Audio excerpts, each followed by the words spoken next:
In the tangled web of love and law, a story unfolded that left hearts broken and marked the beginning of an ugly legal battle. A woman got married under the impression that her husband had divorced his first wife. But guess what? That was not the case. He was still married and had children.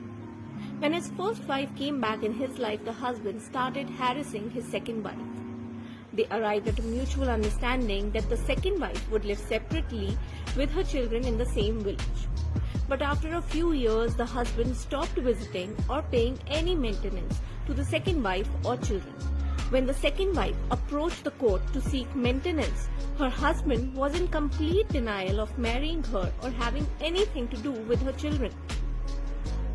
Bombay High Court highlighted that the woman had children's school documents and witnesses to prove him to be her husband and father of her children.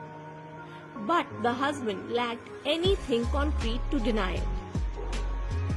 The court cited decisions wherein domestic or live-in relationships were recognized and expressed that for the purpose of maintenance under Section 125 of CrPC, the second wife would be treated as wife. It was a tale of love, lies, and legal battles. A classic example of how marriage is no joke. What are your thoughts on it?